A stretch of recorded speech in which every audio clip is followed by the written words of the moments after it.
Would you like to accelerate your career and reach your full potential in just minutes a day?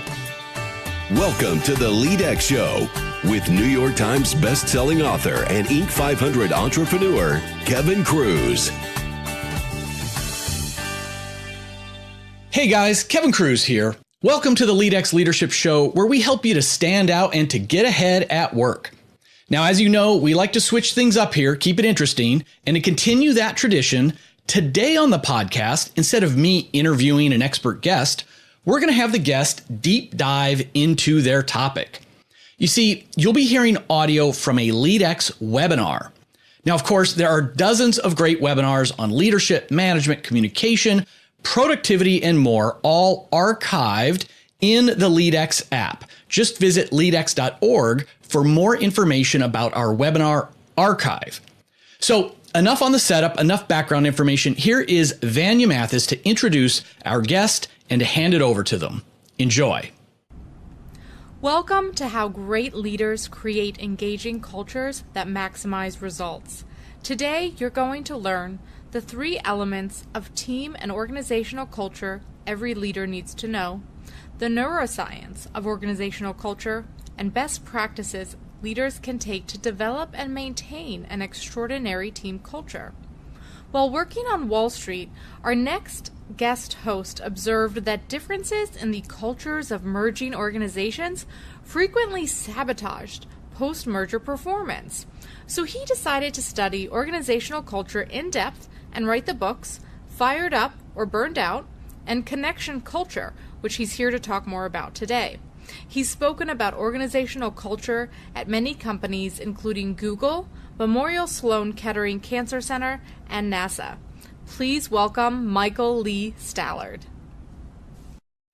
Hi, my name is Michael Stallard, and I'm the author of the book Fired Up or Burned Out and our latest book, Connection Culture. So today we're going to talk about how great leaders create an engaging environment and culture that maximizes results. So let's jump right in. First, I want to talk a little bit about just the context of the environment we all live and work in today. And it's a busy life, isn't it? There's so much information coming at us. Just expectations for our work have risen over the years. Many of us commute to our jobs, and it just feels like we have less downtime. We're spending more time working, and just the pace of the world is much faster. So that's an important thing to note, that just the stressors are higher today in life. You know, it may be job stress, it may be personal financial stress that you experience, stress from health issues. Those things have an effect on us and how we perform, and the culture we work in will either help us cope with those issues or make things worse, and it affects our performance. So we'll talk a little bit about that. Also, we're expected to do more. You know, I think in the past, organizations were a little bit more focused on what they were trying to achieve. Now I think many leaders are super ambitious, where they're probably trying to do too much and could use a little bit more focus. But there's more push for greater and greater productivity, and that creates stress on us. In addition, more people are working alone today. They're spending more time on social media, less time in face-to-face communication, and you'll see, as we talk about later in the presentation, this has an effect on us too, that we need to be aware of and manage our lives so that we perform at the top of our game and create cultures that help us perform at the top of our game. So in the description of this webinar, we talked a little bit about getting into the neuroscience of organizational culture. And we could spend literally a half a day on that topic alone. And what we've done in our work is we really tried to boil it down to what you need to know. And here's what you need to know. Number one, that chronic loneliness is a stressor. Research shows that about half of Americans are chronically lonely.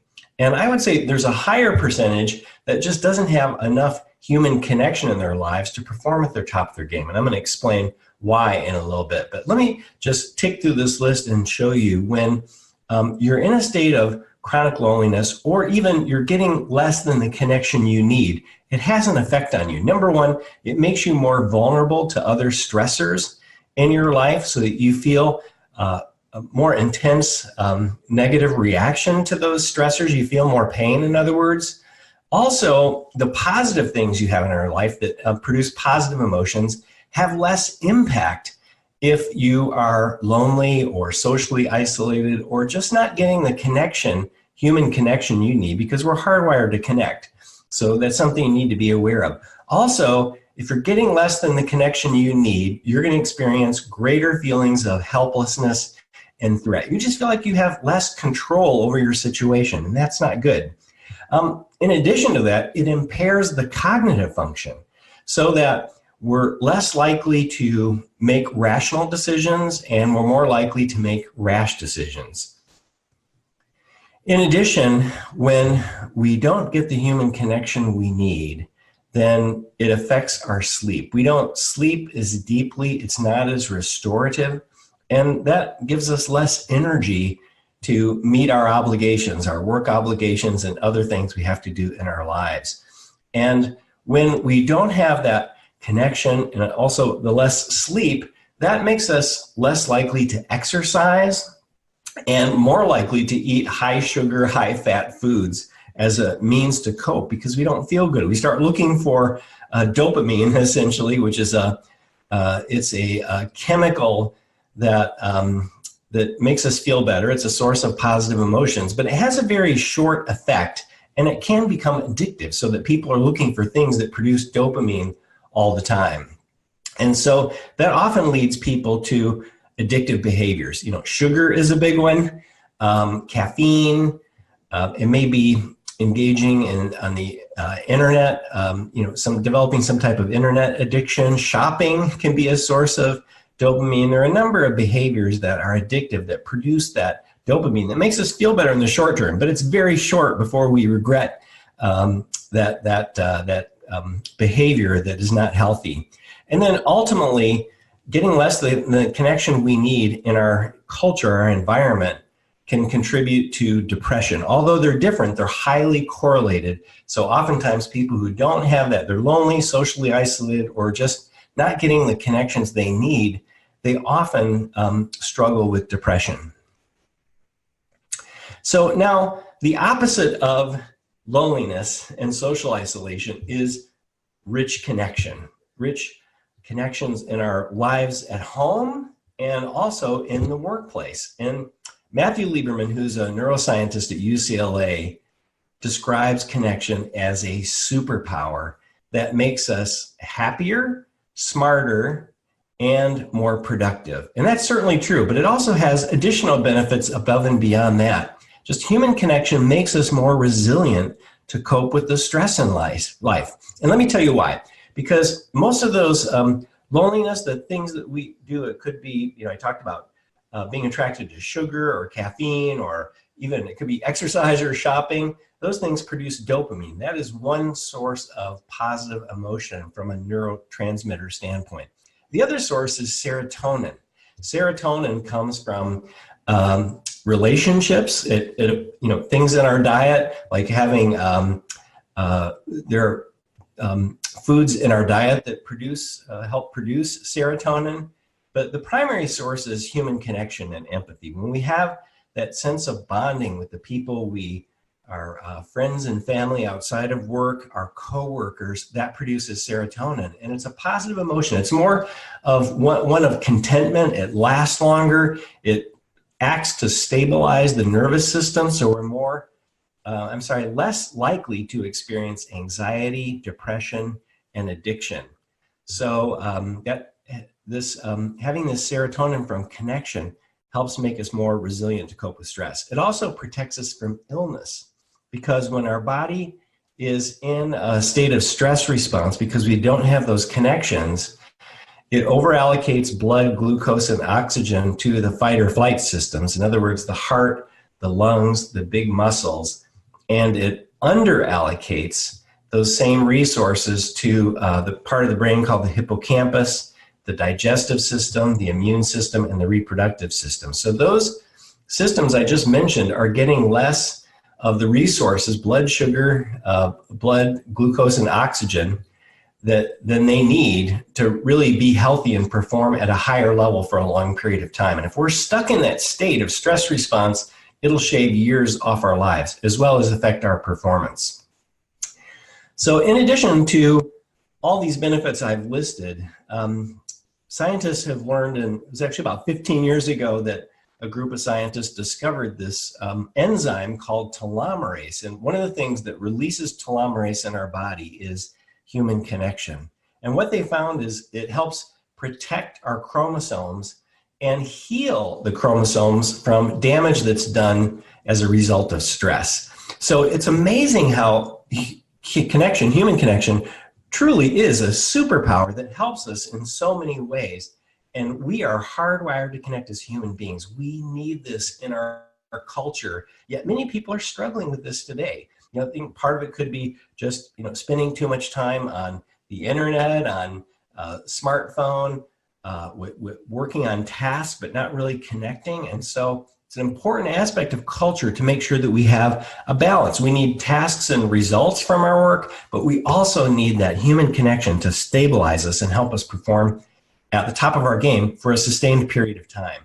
And it's no surprise that in research by Julianne Holt-Lundstedt, where she did a study of the studies of loneliness and connection, she found that connection was associated with a 50% reduction in the risk of early death. And that would make sense when you look at all those other benefits that I just described that come from the superpower of connection. And when you consider just the dangers of social isolation and loneliness. So now we've come away from this section on essentially on neuroscience to understand that our culture that we're in has to have a high degree of connection, but also it has to have aspects of tasks that produce results. You need that combination to really perform at the top of your game for a sustained period of time. Now, this is actually taken at a recent workshop that I taught. In fact, you can see me there in the background. I'm blurry and I'm smiling. And this is it was a photograph taken from one of the exercises that we have people do. And just look at the faces in that shot. You can see, what do you see? You see energy, you see enthusiasm. And that's what happens when you have connection. It makes us enthusiastic and energetic. It makes us more likely to cooperate with the people. It just bonds us together so that everybody pulls in the same direction. So this is a helpful formula that I want to share with you. And let me just explain this. Here's what we have found in our research is that almost all leaders, if they last for any period of time, are intentional about developing task excellence and results because we're paid to get things done. But the great leaders do something in addition to task excellence, and that is they develop relationship excellence and task excellence together. And it's that combination that produces sustainable, superior performance. Now, organizations can focus on tasks and results and not really develop a connection or a culture where people connect and you have relationship excellence. But the problem is it's not sustainable because when people don't feel connected, after a while, they stop giving their best efforts. They stop aligning their behavior with the team or the organization's goals. They stop fully communicating or thinking about how to improve the organization. In other words, they're not engaging in the whole process of innovation. And that acts as a drag on organizational performance. As we dug deeper into this formula, what we found was leaders who developed relationship excellence and task excellence developed what we call a culture of connection. And you see it, the model in this diagram. We have three core elements: vision, value, and voice. And notice that value is in the middle. We're going to unpack these in just a minute, but let me give you an example. Now, this is kind of an unusual example. Most of you, I imagine, are in business or government, maybe social sector organizations, but this is an example from a rock band. And then I'm going to shift and we're going to look more at the corporate world. So you may recognize this is the rock band U2. And they were formed in the mid-'70s when they were just 14 and 15-year-old boys. And at that time, they were not very good. It wasn't unusual for them to be laughed at or booed when they performed. I think they were probably pretty amusing to watch. But they had some problems. Number one, Bono, the lead singer, who you see in the middle in this photograph, he tended to think of himself as a punk rocker, so he tended to scream more than sing. And Adam Clayton, the bass player, who you see on the right, he looked the part of a rock star even when he was young. However, he didn't know how to play bass guitar, and he couldn't keep a rhythm. So there were some serious problems. He owned a bass guitar, so he just jumped in and kind of fake it till you make it approach. And eventually he figured it out.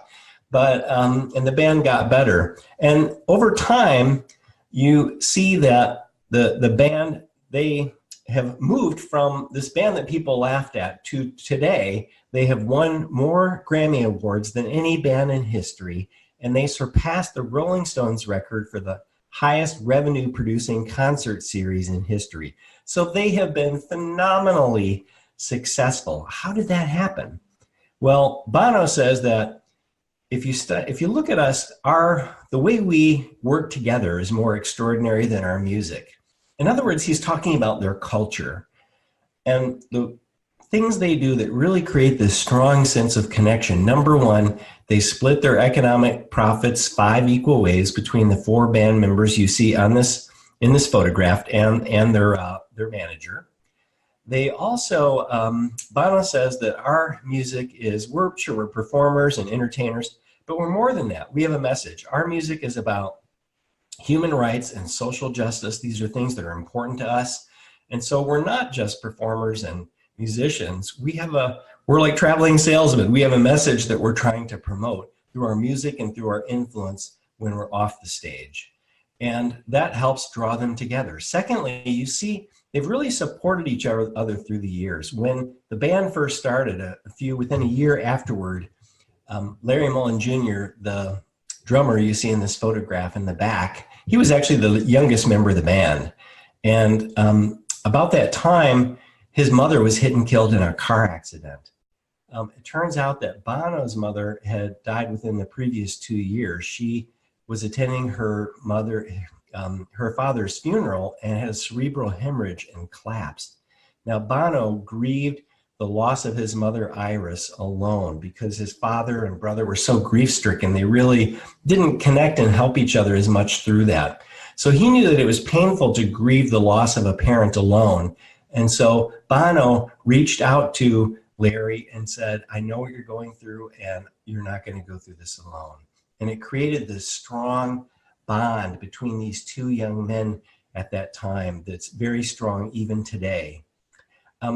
After the band got going for a while, they improved. I think people stopped laughing and booing at them. Eventually, they got an offer from A&M Records, a big recording contract, but there was a condition in the offer that they replace Larry as the drummer. Well, Bono told the record company executive to shove it. You know, it was all of us or none of us. He had Larry's back and was not about to let Larry be pushed out of the band.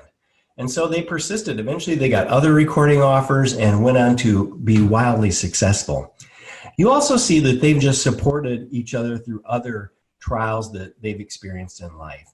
Edge went through divorce. The guys were there to help him through that difficult time. Adam, who was living kind of a fast life, developed a drug and alcohol addiction. In fact, he showed up at one concert so stoned he couldn't perform.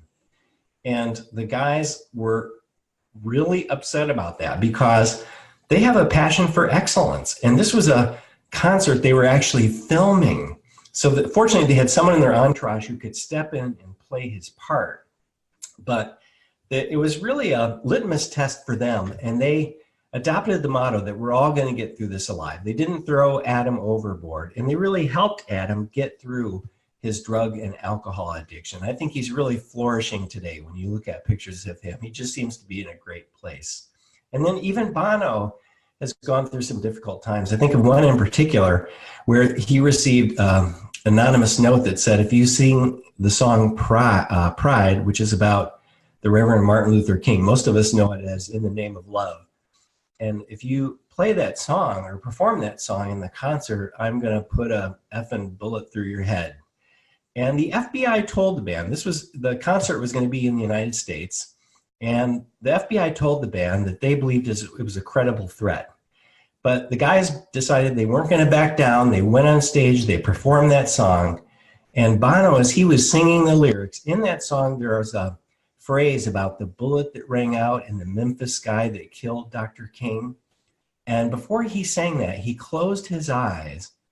And when he opened his eyes, to his surprise, Adam was standing in front of him to protect his friend from harm. Now, I'm not saying you have to take a bullet for a colleague at work. However, it just shows how this amazing connection and brotherhood that these four guys have together. Another thing that's really helped them and connected them is the way they make decisions. They, if somebody strongly opposes a particular direction, then they won't do it. And Bono says this can be frustrating at times because oftentimes we don't agree, and it can take more time to work through our agreements. However, we believe that it produces the best results. And who's to argue with their track record? They have been wildly successful. So you can see how this band, U2, has really thrived over, they've been together all their adult lives, which it's rare for most bands to do that. In fact, most megastars take 50% of the profits, and yet Bono takes an equal share with his three bandmates and his manager. You just see how he, as a leader, is connecting and encouraging connection among the band members. So let's go back and kind of deconstruct this culture and think about it from what we talked about earlier: vision, value, voice. Okay, let me give you the definition first. So vision exists when everyone in the organization is motivated by the mission, united by the values, and proud of the reputation. So you think about U2. I talked about, their music is about human rights and social justice, and for them, that's their vision. That's what they focus on, that their music really has meaning. That's the vision part for them. Secondly, value.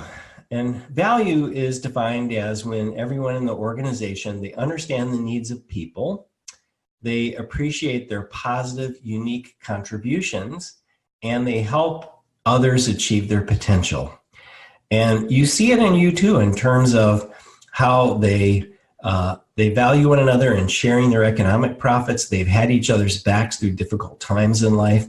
Another thing that I didn't point out when I shared their story earlier is just how often you see Bono trying to shine the spotlight of attention. And he gets a lot of attention, certainly. He's an interesting character. But he shines the spotlight of recognition on his bandmates. He's always talking about, in positive terms, about their character, about their competence as musicians. And, he's their number one fan club. He really loves those bandmates, his mates, as he would say. And, they, as a result, they have this strong sense of value. They're really in it together. Doesn't mean they're perfect, but, they have a great connection culture. And then the third element is voice that you find in a connection culture. And that exists when everyone in the organization seeks the ideas of others. So just think about this. This respect, it reflects humility, that as a leader, I don't have a monopoly on ideas, that I need to seek and consider the opinions of others. And then in this culture of connection where voice exists, people share their ideas and opinions honestly. I share what I truly believe, not what I think you want to hear. And that can be dangerous and sometimes painful, but there's a commitment to honesty in these types of cultures where connection exists. And because there is the risk that people's feelings are hurt sometimes, when we have this dialogue and communication, the people in a connection culture where voice exists, they're very intentional about safeguarding relational connection. So if I say something that, and we all say things that sometimes we regret just in the heat of the moment. And if I sense that I've hurt someone's feelings, I'm very proactive about reaching out to them to say, I'm sorry I said that. I didn't mean to hurt your feelings, to really apologize for the consequences of what I said.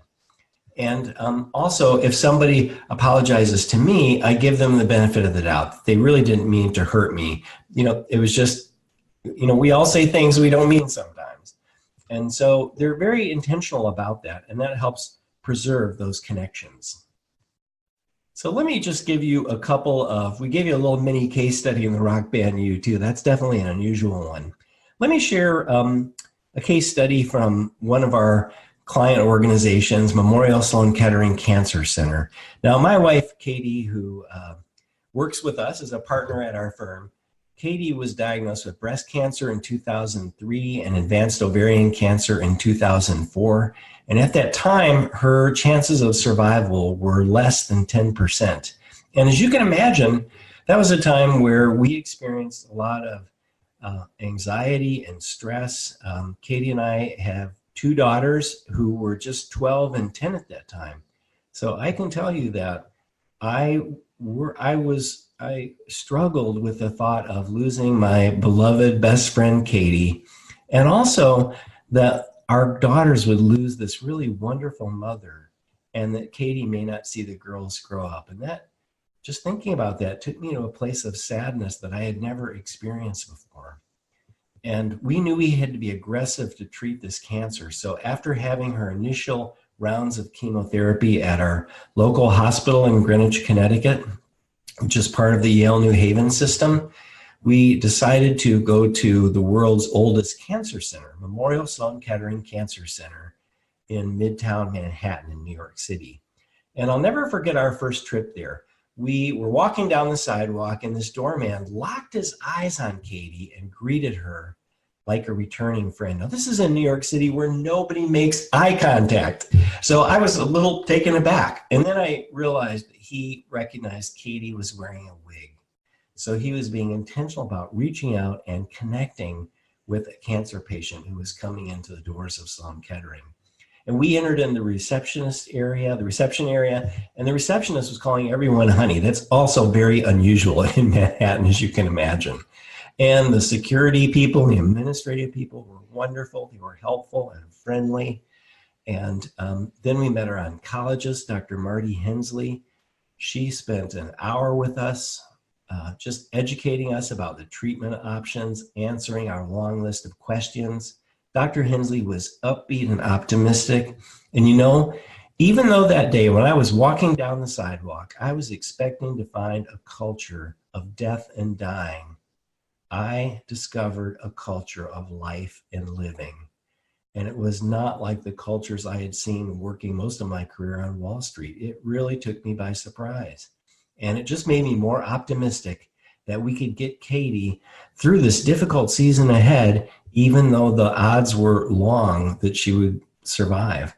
And this year, actually in January, last month, we celebrated Katie's 15th year of being cancer-free from ovarian cancer. Now, she did have one additional incident of breast cancer, so she's a 3-time cancer survivor now, but now she's healthy and thriving, and we teach workshops together. So when I was at Sloan Kettering, one time when Katie was having a chemo treatment, I had discovered, I just came up on a group of people who were talking about, they were talking about an employee engagement survey results in a lounge. They worked there at Sloan Kettering, and they didn't pay attention to me, and thank goodness, because I was able to hear them say how much they love their mission to provide the best cancer care anywhere that you see below this logo in front of you. They talked about how much they love the people they work with and their patients caregivers. And I just had never seen a group that was so connected and so committed to what they did. And it's no surprise that Sloan Kettering has been named as one of the top 2 cancer centers in the United States for close to the last 30 years. So they've been wildly successful. And you see that vision, value, voice in their culture. They value one another. They value their patients. They make a huge investment. We actually do training there for first-time supervisors in ambulatory care, and we help them create a connection culture. It's amazing how the new employees who are coming into Sloan Kettering, they spend about 3 weeks in training. That's a huge investment. And they're going back from time to time, providing additional training that really connects them in groups and cohorts of people they get to know well. It provides them new skills. They really invest in their people, and you see the strong culture they have there. The other thing is that as I stumbled upon people talking about that employee engagement survey, that just shows they give their people a voice to express their opinions and ideas. And they realize that no one has a monopoly on good ideas. So vision, value, voice really creates this powerful connection that helps organizations thrive. So we've talked about U2, we've talked about a cancer center. Let's talk about a totally different organization, but one that I love, Costco. My family makes fun of me because I can wander around Costco forever. It's like a treasure hunt. And Costco has a phenomenal culture. They have been wildly successful. I had the pleasure of speaking to all their warehouse managers worldwide, and they've bought copies of Connection Culture for their warehouse managers because they have a connection culture.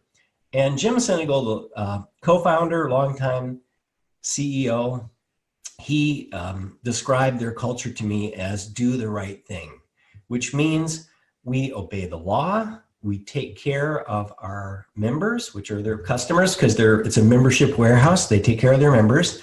Third, they take care of their employees.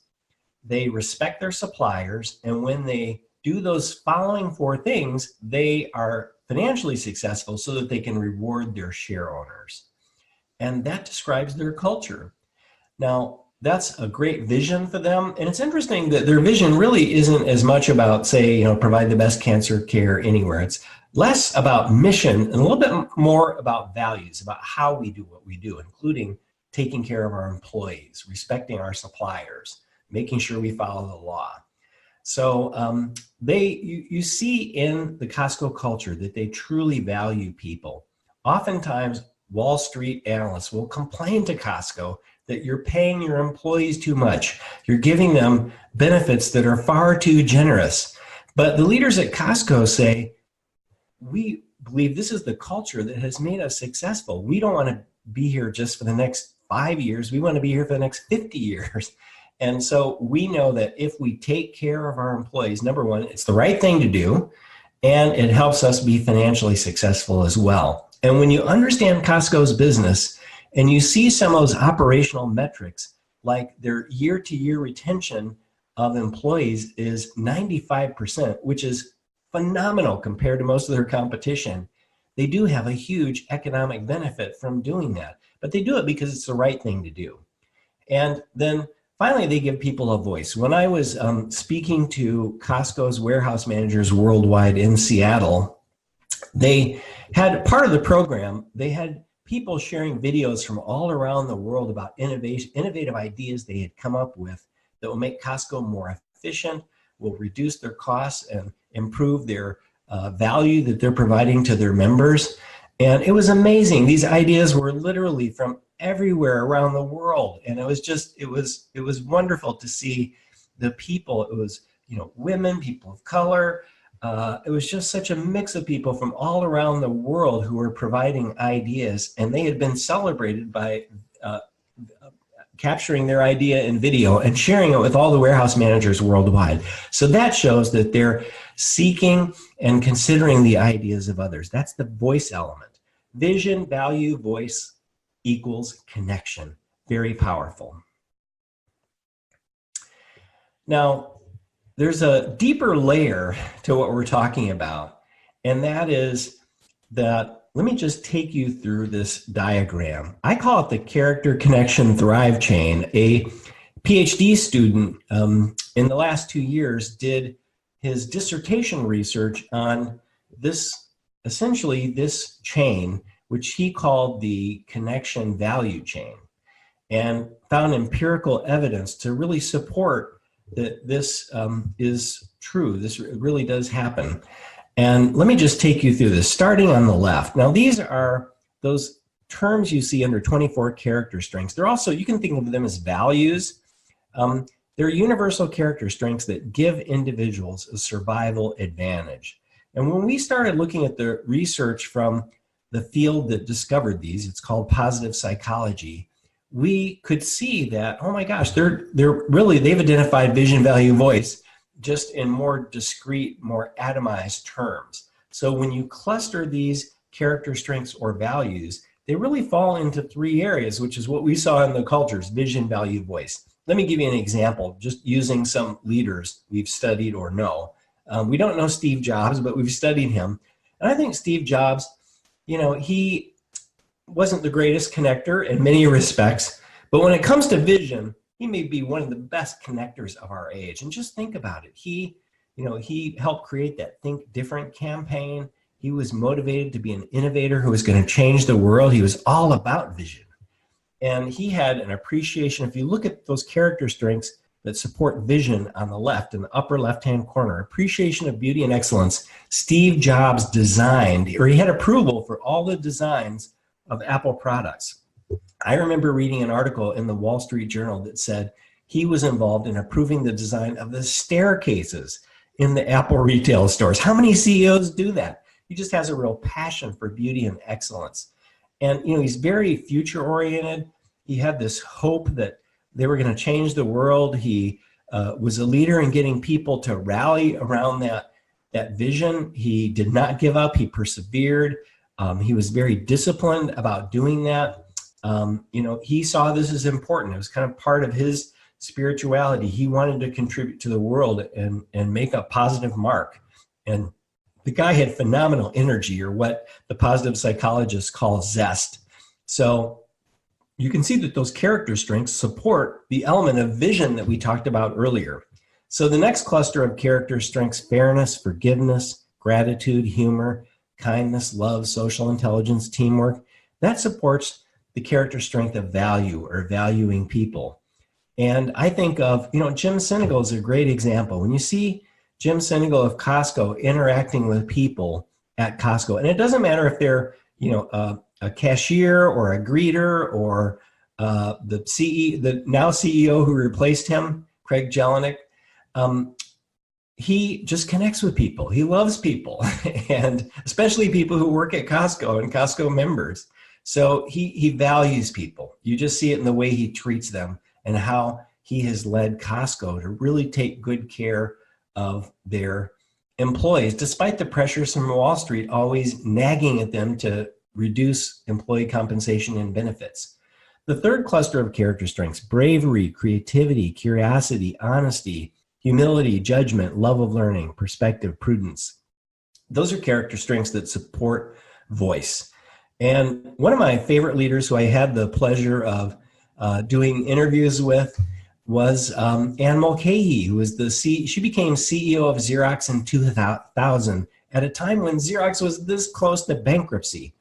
And what Anne did was, her lawyers wanted her to throw it into Chapter 11 to just keep the creditors at bay, but she refused to do that. She got on the road. She met with employees. She kind of put her cards on the table to say, here's what I think. What do you think's right, wrong, or missing from my thinking? She collected the best thinking and implemented the best ideas, giving people credit where credit was due. And it just energized Xerox. And Anne pulled off leading this turnaround that's become, some people have called it a miracle that she saved that company. And it truly is. She's an amazing leader for all of us to emulate. So vision, value, voice, there it is. The 24 character strengths support vision, value, voice. And that meets these handful of universal needs that must be met for people to thrive long-term in the workplace. Let me just go through those briefly. Respect, recognition, belonging, autonomy, personal growth, meaning, and progress. Okay, respect. Let me describe it this way. When you first come onto a team, they don't know you.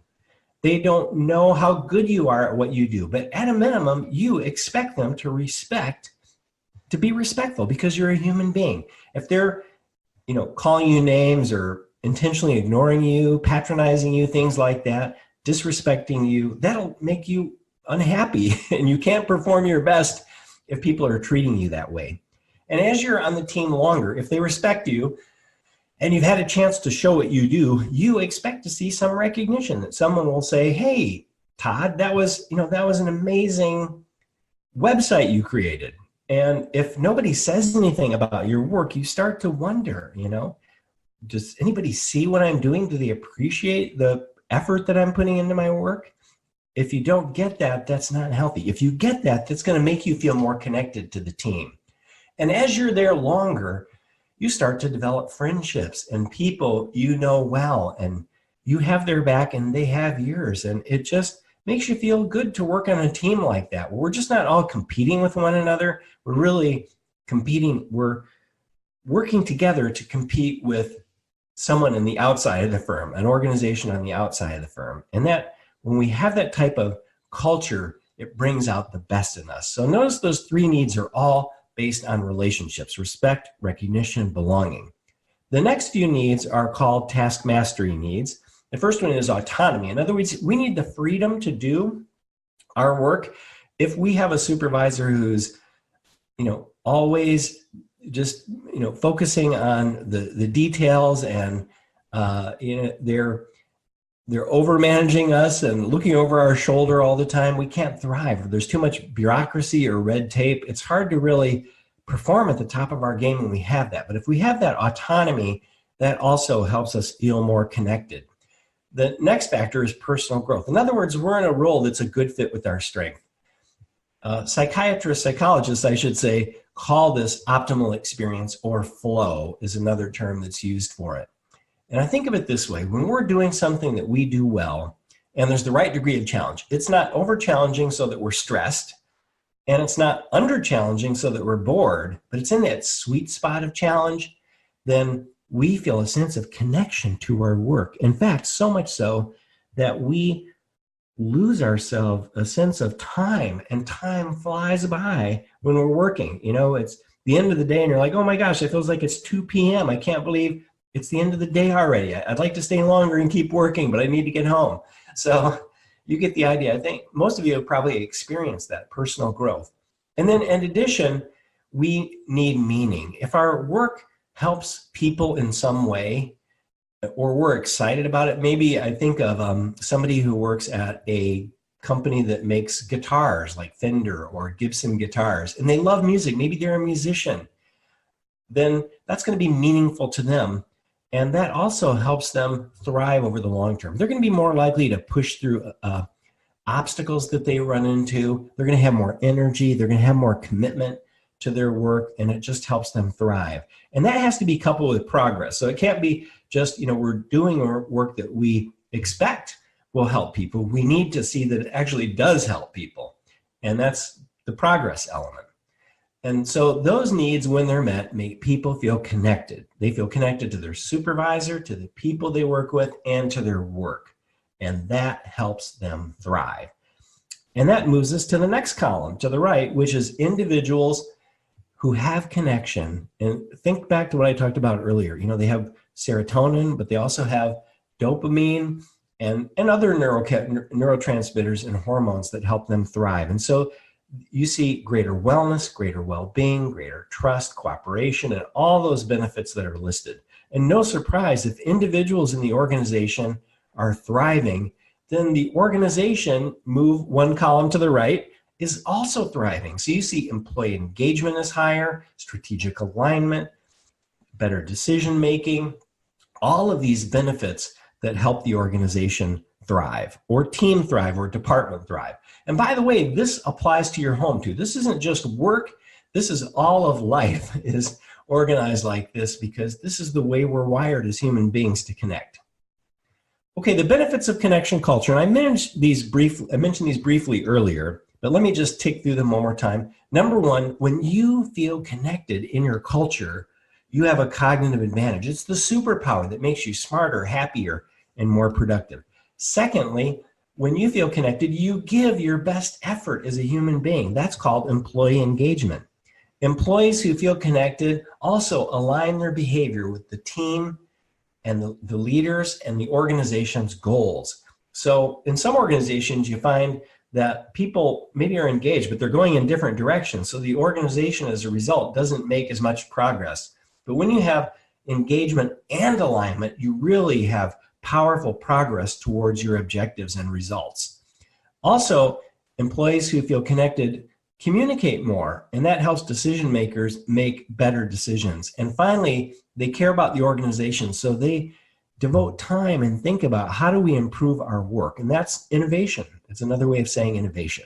Those are 5 distinct performance advantages that add up to a powerful performance advantage in total for the team, department, or organization, or a competitive advantage if you want to think of it that way. So now I want to get into a few important personal practices, because as a leader, you can't give what you don't have. So you need to make sure that, number one, you have connection in your life. And that will help you lead people from a place of strength. Okay, and this is a challenge today. Many leaders are under a lot of stress, and if they don't have the connection in their life that's producing that neurotransmitter, serotonin, they're going to be on shaky ground. They're not going to be the strongest, most resilient leaders that are really required to get through. Sometimes the things we're trying to do are very hard and difficult, and it takes resilience as a leader and wisdom about creating a connection culture to achieve the ends that we're desiring. So you need to make sure that as a leader that you boost personal connection so that you will thrive. And number one, that means developing a connection mindset, which is part of what we've been doing today, that you now know that you need connection to thrive. That's the connection mindset, that it's a superpower and you want it. Second, you need to develop the courage to connect, because sometimes people have had some painful experiences in life from a relationship standpoint. And, building supportive relationships can be scary to some people. I was one of those people. It's, just some things happened in my past where, I could build a network, but that's not real supportive connections. That's a good thing too, certainly. But I was reluctant to really open myself up and be open and develop supportive relationships, other than my wife, Katie. And so that's important too, to have that courage to connect. And one thing I advise leaders is never worry alone. Sometimes and this is part of our American culture, that, we can do it all on our own, but the truth is you can't do it all on your own. You're just wired for connection, and you dysfunction when you have less than connection in your life. And so when you're running into difficulties, as you will when you're trying to accomplish great things, make sure that you have confidence that you can process your life with, your troubles. And it could be challenges in the workplace, it could be challenges outside the workplace, but you need someone who you care about and who cares about you. And by the way, it goes both ways. It can't be just they care about you, but you don't really care about them. It doesn't work then. But if you build a supportive relationship where you care about them, they care about you, then it will help when you engage in conversation to talk through the challenges you're facing. It actually helps keep the brain activity in the prefrontal cortex, the front part of your brain where you make rational decisions. If you don't have that, if you don't have those conversations, and you're feeling overwhelmed from the stressors and obstacles in your life, there's a high probability that your brain activity will shift to the more the midbrain and the amygdala, where there's a higher percentage that you'll make a higher likelihood that you'll make rash decisions that are more emotion-based than rational-based. So never worry alone. The next point is try to develop a group of friends or confidants who you can process your week with on a weekly basis, your highs and lows. Share the positive things. It's good for us. Positive psychology shows that being grateful. I try to think of 3 things every day. I was doing it this morning. I was thankful for Katie and just what a wonderful person and partner and wife she is. I was thinking about my daughters and how grateful I am, just how they're thriving in life in their 20s, and exciting to see them doing great things, and just the really wonderful people they are. I was thinking about what a privilege it is to do this work. Those are the 3 things I happen to be thinking about this morning. And just taking time to pause and reflect on those actually produces serotonin that helps settle our nervous system so that we're more resilient. And so we need those confidence that we need to be thinking about what we're grateful for. And we also need those confidence to process our highs, share our highs and our lows with. And when they feel our joy from the highs, it connects us, because we have mirror neurons in our brain. And it actually, when they feel our joy, it enhances our joy. And when we feel their joy, it enhances their joy, and it produces serotonin. So the other part is when we feel their pain, it diminishes their pain. And it also produces serotonin. So it's important to attune to their emotions and try to sense what they're feeling. And when you do that, it has a more powerful effect of connecting you and helping increase their joy and diminish their pain.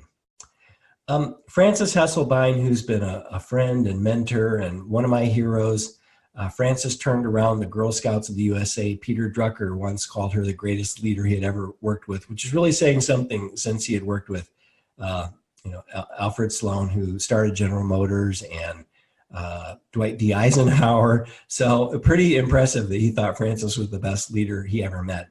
And I remember one time when Frances turned to me and said, "To serve is to live."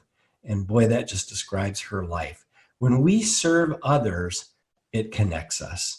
And the amazing thing is, not only do people feel grateful when you help them in some way, but you benefit too. Psychologists call it the helper's high is the term. It boosts your positive emotions. So if you're having a down day, find somebody to help. When you could be, volunteering in the community and helping people in some way. Even going into schools, there are many programs that help kids who are struggling just by reading a book to them. So there are a lot of ways to serve that really help us be more resilient. Now, how do you operationalize a connection culture? We're getting toward the end of our presentation and time together. So let me get into how you do this step by step. And this is a little bit simplified, but I want to give you a big picture view, and then you can always go deeper. I'm going to give you an offer at the end to get some additional resources where you can go deeper. Number one, it's important to have training like we're doing today to develop a connection mindset and to understand the attitudes, uses of language, and behaviors that are connecting. That's number one. Because the way we think does affect our behavior, and that's all about creating a connection mindset. And then it's important for us to also annually assess the subcultures we're in. Now, a lot of employee engagement surveys are all about connection, and they work perfectly fine. We've developed our own culture assessment that looks at subcultures and measures do people feel connected or disconnected? And then we break it down further, and they feel disconnected because they're being controlled, or are they just around people who are indifferent to who they are as people, or what we call a culture of indifference. And so it's important to assess. And when you assess, that helps you determine what leaders or managers need help developing connection cultures and which leaders and managers are really good at it, because you may be able to pair them up. Pair a manager up who needs help with someone who's strong, and they can become peer mentors to each other. Which is my next point that I got to. You can see it in this bullet now, exactly what I just said. And then it also helps to identify the people who are doing a great job connecting and just celebrate them. Celebrate their attitudes, their language, their behaviors that are creating a connection culture. And the team, celebrate the teams that are creating connection cultures. And it just sends a powerful message throughout your organization. So a couple last comments before I wrap it up. A lot of people are working alone today. And as you can guess, they are especially vulnerable to not having enough connection in their lives. And so if you are a remote worker or you're leading people who are working remotely, I hope you can share this presentation with them or send them a copy of Connection Culture. I'd like that. And I'm going to give you some of the sample chapters so you could share that with them as well. But they need to know, they need to develop that connection mindset, because it's dangerous if you're working alone. You need to make sure that you get time in your calendar to connect with people, whether it's getting out for a coffee break or taking lunch with someone or joining exercise classes where you're mixing it up with other people. You need those relationships. And if you're just working remotely, that's not good. It's not going to be good for your health, and it's not going to be good for your performance. Secondly, when you look at younger workers today, the data shows that they're the loneliest. In fact, the loneliest people, according to Cigna research that they did earlier this year, they studied 20,000 American adults, and other research is consistent with this. They found that the youngest generations experience the highest loneliness. And then as you go out over time, loneliness declined. So young workers are really longing for connection. When you create connection cultures, you're going to attract the best young workers and retain them and engage them so that they'll give their best efforts. They'll experience joy at work from the connection, and it'll have a positive effect on your performance. Now, I mentioned some of the free resources. That concludes the substantive part of my presentation. And what we'll do is we will send you sample chapters from our book, Connection Culture, and we'll also put you on the monthly Connection Culture email newsletter that has case studies, new research that's coming out about connection or the lack thereof. We have practices in the newsletter. I think you'll really enjoy it. We have very few people who unsubscribe to it. It's been amazing how just to see the retention from the newsletter. So give it a try. I think you really like it. And the way to do that is send an email to katie@connectionculture.com. That's Katie, Katie, at connectionculture.com. Put in the subject line LEADx, and then in the email, put your name and your email address that you would like the email newsletter to go to, and we'll send it to you along with sample chapters from the Connection Culture book. So that really wraps up our time together, and I appreciate and I'm grateful for this opportunity to share our work that's really truly been life-changing for me, for someone who really struggled with not being lonely, but just crowding out time in my life for relationships until I dysfunctioned and started not feeling well and developing addictions to cope. So discovering this has been life-changing for me, truly, and I hope it will be for you too. And I hope you'll think about the people in your environment, whether it's in the workplace, in your community, your family, that you can share some of this with if you see that they may be struggling with not having enough connection in their lives. So I hope that you will mark this day, begin connecting, and just watch what happens. I promise you'll experience greater productivity, greater prosperity, and greater joy that comes from having an abundance of connection in your life. Thank you, and I wish each and every one of you all of the very best. Friends, if you like this episode of the LEADx Leadership Podcast, please take a minute, leave a rating on iTunes or Stitcher. Ratings are invaluable for attracting new listeners. And I like to convert those listeners into leaders because, I'm on a mission to spark 100 million leaders in the next 10 years. And if you want to become the boss everyone fights to work for and nobody wants to leave, check out the LEADx platform with Coach Amanda at leadx.org. And if you have 10 or more managers who could use some binge-worthy training, send me an email at info@leadx.org, LEADx.org, and we'll talk about getting you set up with a totally free pilot for those managers. See if they like it. If they don't, that's fine. We go away. Part as friends. But if they love it, you've just found yourself a new resource for them. Remember, leadership is influence. You're always leading. How are you going to lead today?